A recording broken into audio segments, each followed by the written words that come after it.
This is, without a doubt, the image symbolizing the end of an era in the Palestinian Authority.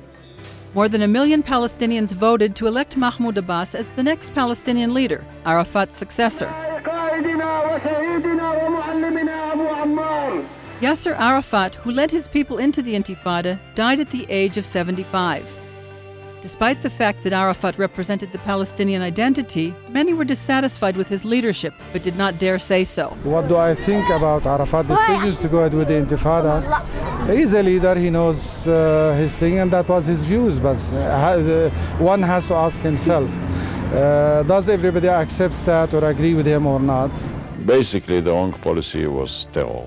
I do believe objectively that Arafat and the Palestinian people could have achieved much more if they would go to the political road and negotiate than to go to the terroristic front and fight.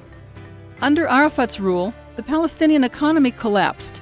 Unemployment reached 60%, and many Palestinians found themselves unemployed with no way of supporting their families. I think that the Intifada proved that the Palestinians did not gain out of it. They suffered a lot financially, they suffered politically. אני אומר לכל העולם שאנחנו לא רוצים מישהו שיעזור לנו בכסף. אנחנו רק רוצים לעבוד ולעשות כסף. אבל אין לנו עבודה. Terror was an integral part of the leadership's policy of pressuring Israel. Terrorist organizations exploited the civilian population to attack Israel, and the Palestinian citizens, afraid to refuse, cooperated. As difficult as the economic situation in the Palestinian Authority was, the main fear was that the death of Arafat would create a leadership vacuum and that anarchy would erupt among Palestinians.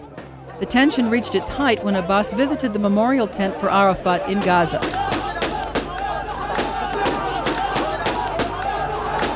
Palestinian leadership feared that the militant elements in the Fatah would leave the movement, which would mean total collapse of the Palestinian Authority. But Abbas successfully united the movement under his leadership.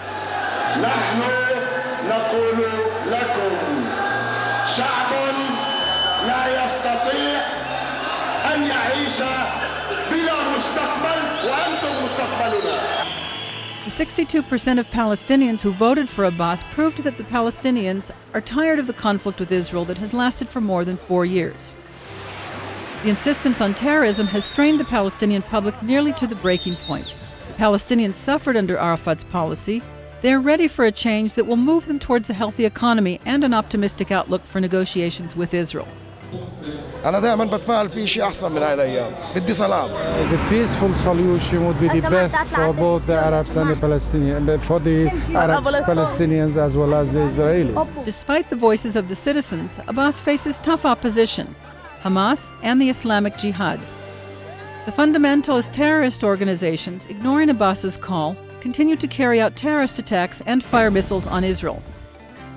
Palestinians today are facing the difficult mission and great challenge of bringing a change to the Middle East. Abbas's policy will tip the scales. If he makes Arafat's mistake and doesn't fight terrorism, the chance for peace will pass by, and the crisis between the Palestinians and the Israelis will grow worse. Israel is once again giving the Palestinians an opportunity to reach peace, hoping that negotiations with Mahmoud Abbas's new government will lead to a peace agreement.